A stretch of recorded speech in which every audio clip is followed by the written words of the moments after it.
ہتھیار تشدد کے آلات ہیں، نفیس انسان اس سے نفرت کرتے ہیں۔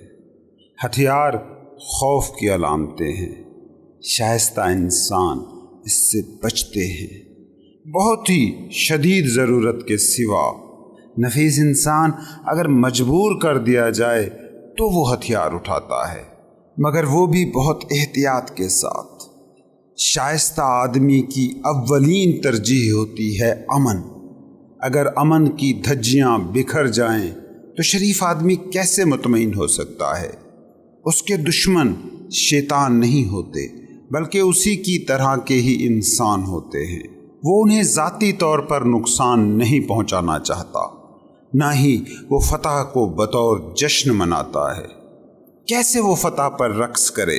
انسانوں کی لاشوں پر وہ کیسے ناچے؟ وہ بڑے ہی دکھی دل کے ساتھ جنگ کے میدان میں اترتا ہے، بڑے دکھ اور دل میں ہمدردی کے ساتھ، جیسے وہ کسی جنازے میں جا رہا ہو۔ یہ تھا لاؤ تسو کی شاہکار تصنیف داؤ دی چنگ کے 31ویں چیپٹر کا بامحاورہ ترجمہ۔ آئیے سنتے ہیں اب اس کی تشریح۔ امید ہے آپ نے چینل کو سبسکرائب کر لیا ہوگا، اگر نہیں تو چینل سبسکرائب کر لیں اور بیل آئیکن بھی پریس کر لیں تاکہ اگلی قسط اپلوڈ ہونے کی اطلاع آپ کو دی جا سکے۔ اس کے علاوہ میرے دیگر چینلز کے لنکس بھی اس ویڈیو کی ڈسکرپشن اور پہلے کمنٹ میں موجود ہیں، انہیں بھی ضرور وزٹ کریں، اور اگر آپ کو ان چینلز کا کانٹینٹ پسند آئے تو انہیں بھی ضرور سبسکرائب کریں۔ آئیے اب سنتے ہیں داؤ دی چنگ کے 31ویں چیپٹر کی تشریح۔ اس چیپٹر میں جو اصول لاؤ تسو نے دیے ہیں وہ آج کی دنیا کے حوالے سے بہت اہم ہیں۔ لاؤ تسو کہتا ہے کہ اس دنیا میں کچھ لوگ ہیں جو پوری دنیا کو جیت لینا چاہتے ہیں اور دنیا کو اپنی مرضی کے مطابق ڈھالنا چاہتے ہیں۔ لاؤ تسو کے زمانے میں شاید یہ انفرادی خواہش تھی، بادشاہوں کی تمنا تھی، لیکن ہماری دنیا میں یہی کام سپر پاورز کرتی ہیں۔ یہ بات دلچسپ ہے کہ جب لاؤ تسو نے یہ اصول دیے تھے اس وقت تو شاید دنیا کو فتح کرنے اور دنیا کو اپنے مطابق ڈھالنے کی انسانی خواہش ابھی شروع ہی ہوئی تھی، مگر ان طویل صدیوں میں انسان نے یہ ثابت کیا ہے کہ لاؤ تسو کا خدشہ بالکل درست ثابت ہوا۔ آج ہر ریاست، ہر قوم دوسری ریاست اور قوم کو فتح کرنے، دبانے اور اپنے مطابق ڈھالنے کے جنون میں بالکل ہی دیوانی ہو چکی ہے۔ اور بات صرف ایک دوسرے کو فتح کرنے تک ہی محدود نہیں رہی، بلکہ دنیا کو اپنے مطابق ڈھالنے کی انسانی کوششیں آج اپنے عروج پر پہنچ چکی ہیں۔ لاؤ تسو کہتا ہے کہ دنیا کو اپنی مرضی کے مطابق بنانے کا یہ انسان کا جو خبط ہے یہ الٹا ہی اثر لائے گا، اور وہ دنیا کو بنانے کی بجائے اور بگاڑ بیٹھیں گے۔ سکندر نے اپنی مرضی کی اور خوبصورت دنیا بنانے کا خواب فوجی طاقت کے بل پر دیکھا، نتیجہ اس کا کیا نکلا؟ ہٹلر نے چاہا کہ وہ دنیا کو ایک نیا آرڈر دے سکے، روس نے کوشش کی، امریکہ نے کوشش کی، لیکن کیا وہ دنیا کو بہتر جگہ بنانے میں کامیاب ہو سکے ہیں؟ لاؤ تسو کہتا ہے کہ اسلحے اور فوجی طاقت کے بل پر دنیا کو بہتر جگہ بنانے کی جو بھی کوشش ہوگی وہ ناکام ہی نہیں ہوگی بلکہ بگاڑ میں اور اضافہ کرے گی، کیونکہ ہتھیار تشدد کے آلات ہیں، ٹولز آف وائلنس ہیں، اور آلات تشدد سے امن کشید کرنا بالکل ایسے ہی ہے کہ جیسے زہر سے امرت کشید کیا جائے۔ آپ ہتھیاروں کی نیچر کو سمجھیں۔ ہتھیار کون استعمال کرتا ہے؟ مطلب پیشہ وارانہ طور پر ہتھیار استعمال کرنے کے لیے کنہیں تیار کیا جاتا ہے؟ فوجوں کو۔ فوجی ایک پیشہ ور متشدد ہوتا ہے، مطلب تشدد کرنا، قتل کرنا اس کا پیشہ ہے، ایک ایسا پیشہ جسے قانونی تحفظ بھی حاصل ہے۔ ہم فوجی کو ایک پروفیشن کے لیے تیار کرتے ہیں، جیسے بیماریوں کے لیے ڈاکٹر، پڑھانے کے لیے پروفیسر، بالکل اسی طرح تشدد کے لیے ہم فوجیوں کو تیار کرتے ہیں۔ لاؤ تسو کہتا ہے کہ جو شریف انسان ہے، نفیس انسان ہے، وہ ہتھیاروں سے نفرت کرتا ہے۔ اور غور سے دیکھیں، ہر انسان جو کسی قسم کی نفسیاتی مرض کا مریض نہیں ہے یا جسے ماحول ایسا نہیں ملا، وہ ہتھیاروں سے نفرت کرتا ہے۔ مگر فوجیوں کو غور سے دیکھیں، ان میں ہتھیاروں کے خلاف کوئی نفرت نہیں ہوتی۔ ایسا کیوں ہے کہ ایک پورا طبقہ ہی اس بنیادی انسانی فطرت کے خلاف چلا جاتا ہے؟ اس کی وجہ یہ ہے کہ فوجیوں کو ایک خاص ڈھنگ سے تیار کیا جاتا ہے۔ آپ نے کبھی نوٹ کیا کہ فوجیوں کو کیسے تیار کیا جاتا ہے؟ سالوں تک ان سے کوئی اور کام نہیں لیا جاتا، انہیں صرف لیفٹ رائٹ کرایا جاتا ہے۔ کیا یہ بات حیران کن نہیں کہ آپ کے پاس ہر قسم کے ہتھیار موجود ہیں اور آپ اپنے فوجیوں کو صرف وہ ہتھیار چلانا سکھا سکتے ہیں، مگر ایسا کیوں ہوتا ہے کہ ان سے کئی سال تک مسلسل پریڈ کرائی جاتی ہے؟ ایک شخص کو ایئر فورس کے لیے لیا گیا تو اسے صرف جہاز اڑانا نہیں سکھاتے، بلکہ کئی سال تک اس سے لیفٹ رائٹ کرایا جاتا ہے، آرڈرز دے کر ان پر عمل کرنا سکھایا جاتا ہے۔ آرڈرز سن کر انسان کے ذہن میں جو سوال پیدا ہوتے ہیں ان سوالوں کو مارا جاتا ہے۔ یہ جو ہر دن فوجیوں کو ایک لائن میں کھڑا کر کے مسلسل کہا جاتا ہے، بائیں گھومو، دائیں گھومو، مڑ جاؤ، بیٹھ جاؤ، یہ بڑی ایک نفسیاتی چیز ہے۔ برسوں تک یہ لایعنی مشقیں فوجیوں سے کیوں کرائی جاتی ہیں؟ اس کے پیچھے ایک پوری مائنڈ سائنس ہے، کیونکہ جو انسان برسوں لیفٹ رائٹ کی آواز سن کر لیفٹ رائٹ گھومنا سیکھ جاتا ہے وہ کنڈیشنڈ ہو گیا۔ عام انسان میں آرڈر سن کر ایک پروسیس پیدا ہوتا ہے۔ کسی کو بھی کوئی حکم دیں تو اس حکم اور اس کی تعمیل کے درمیان تھاٹس پیدا ہوتے ہیں جو طے کرتے ہیں کہ اس حکم کی تعمیل کرنی ہے یا نہیں کرنی۔ لیکن فوجیوں کے ذہن میں حکم اور ایکشن کے درمیان یہ تھاٹس کا وقفہ نہیں ہوتا۔ وہ جو سالہ سال تک پریڈیں کرائی جاتی ہیں وہ اسی وقفے کو ختم کرنے کے لیے ہوتی ہیں۔ جب فوجی کو کہا جاتا ہے کہ بائیں گھومو تو فوجی سوچتا نہیں کہ بائیں گھوموں یا نہ گھوموں۔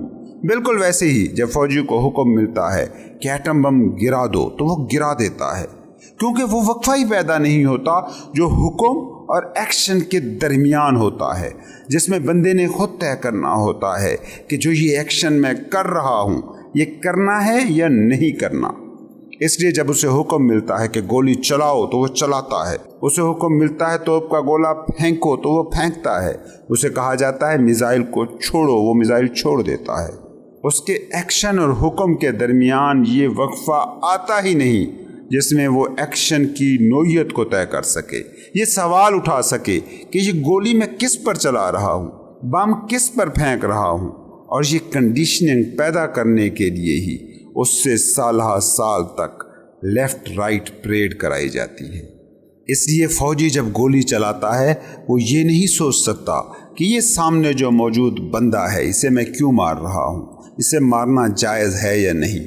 وہ یہ سوال ہی نہیں پوچھتا، بلکہ یوں کہنا چاہیے کہ اس میں یہ سوچنے کی صلاحیت ہی مار دی جاتی ہے کہ وہ لوگوں کو کیوں مار رہا ہے۔ چند ہزار روپے کی تنخواہ اور بس۔ سوچیں وہ کیا کر رہا ہے؟ اپنی اور اپنے گھر والوں کی روٹی کے لیے وہ قتل کا دھندا کر رہا ہے۔ وہ 1000 آدمیوں کو قتل کر سکتا ہے، بدلے میں اسے کیا ملے گا؟ تنخواہ ہی نا۔ ناگاساکی پر جس شخص نے ایٹم بم گرایا تھا اس سے بعد میں پوچھا گیا کہ کیا تمہیں کوئی احساس ندامت ہے، کوئی احساس گناہ؟ اس نے کہا میں نے تو صرف حکم کی تعمیل کی تھی۔ اس سے پوچھا گیا کہ کیا اس رات تم چین سے سو سکے تھے جب تم نے وہ بم گرایا تھا؟ اس نے کہا بالکل، میں سکون کی نیند سویا تھا کیونکہ میں اپنا مشن پورا کر چکا تھا۔ ڈیوٹی پوری ہو چکی تھی۔ ڈیوٹی پوری ہو جائے تو نیند سکون کی آتی ہے۔ سوچیں وہاں 1,20,000 آدمی جل کر راکھ ہو گئے اور یہ بندہ سکون کی نیند سویا۔ اگر ہیروشیما ناگاساکی پر بم پھینکنے والا سوچنے کا اہل ہوتا اور سوچتا اور خود سے یہ پوچھتا کہ اس ماس مرڈر کے بدلے میں کیا پا رہا ہوں، $100 پر ہفتہ، $200 فی ہفتہ، وہ پوچھتا، خود سے سوال کرتا کہ میں لاکھوں لوگوں کو ایک بم سے مار آیا ہوں، کس لیے؟ روٹی کے لیے ہی نا، نوکری کے لیے ہی نا۔ وہ سوچنے کا اہل ہوتا تو سوچتا کہ روٹی تو وہ بھی کما لیتے ہیں جو سڑک کنارے بیٹھ کر بھیک مانگتے ہیں، مگر نہیں، وہ اس رات سکون کی نیند سویا، یہ سوچے بنا کہ ایک پورا شہر کئی سال تک سکون کی نیند نہیں سو سکے گا۔ سوچیں کوئی غیر فوجی ہوتا، کوئی عام انسان ہوتا، تو کیا وہ اس بم کو گرانے پر تیار ہوتا؟ کوئی عام سی کمرشل پرواز کا پائلٹ اگر امریکی فوجی ہائر کرتی تو کیا وہ یہ بم گراتا؟ نہیں، کیونکہ اس حکم اور اس کے ایکشن کے درمیان سوچ کا ایک وقفہ ہوتا، اور اس وقفے کے دوران ہی وہ فیصلہ ہوتا کہ اس نے یہ کام کرنا ہے یا نہیں کرنا۔ یہ جو فوج تیار کی جاتی ہے، اس کی سالہ سال کی لیفٹ رائٹ، اب اٹھو اب بیٹھو اب سو اب جاگو کی جو مشقیں ہوتی ہیں، اس کا مقصد یہی کنڈیشننگ ہوتی ہے کہ حکم اور ایکشن کے درمیان کوئی وقفہ نہ ہو، کیونکہ فوج نے ہتھیار چلانے ہوتے ہیں، اور لاؤ تصو کہتا ہے کہ ہتھیاروں سے نفیس اور شریف انسان نفرت کرتے ہیں۔ اگر کسی انسان کو سیدھا آپ ایٹم بم گرانے کو کہیں تو وہ نہیں گرائے گا جب تک اس کی سالوں کی لیفٹ رائٹ کی ٹریننگ نہ ہو، تب تک حکم اور ایکشن کے درمیان فاصلہ نہیں مٹتا۔ اس لیے فوجی سے برسوں لیفٹ رائٹ کرایا جاتا ہے، اس کی سوچنے کی صلاحیت کو مارا جاتا ہے، اس کو کنڈیشن کیا جاتا ہے۔ ایک بہت دلچسپ واقعہ ہے، ولیم جیمز ایک بڑا مفکر گزرا ہے، انسانی نفسیات پر اس کا بڑا کام ہے۔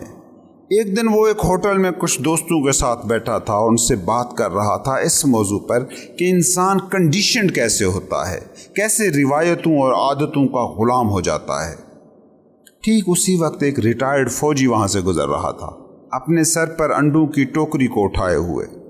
ولیم جیمز نے اپنی بات کو تجربے کے ذریعے سے سمجھانے کے لیے لائیو ایک مظاہرہ دکھانے کا فیصلہ کیا۔ اس نے دوستوں کو کہا کہ اس کی میں تمہیں ایک عملی مثال پیش کرتا ہوں۔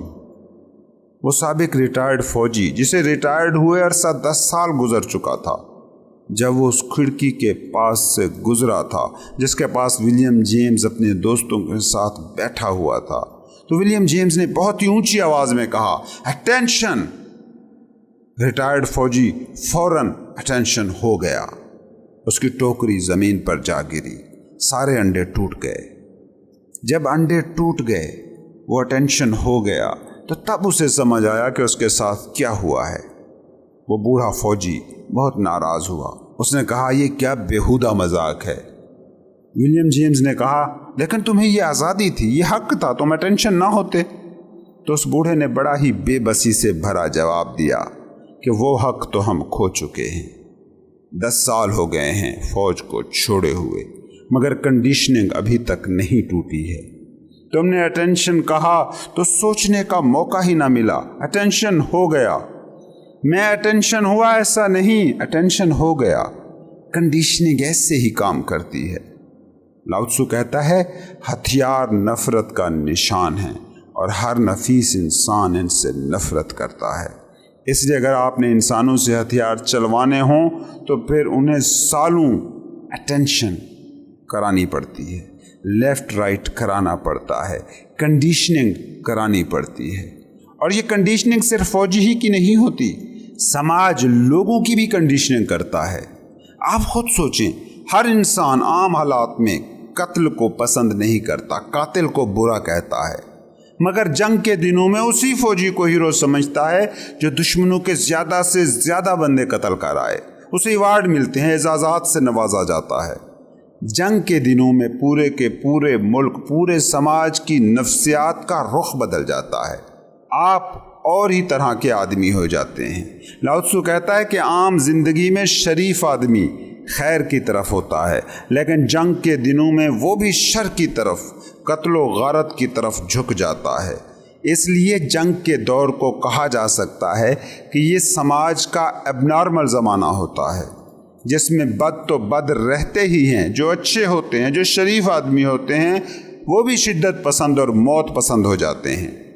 لاؤ تصو اگلے مصرے میں کہتا ہے کہ جو شریف آدمی ہوتا ہے وہ بہت ہی شدید مجبوری میں ہتھیار اٹھاتا ہے، مگر پوری احتیاط کے ساتھ وہ فتنے کے خاتمے کے لیے کوشش کرتا ہے۔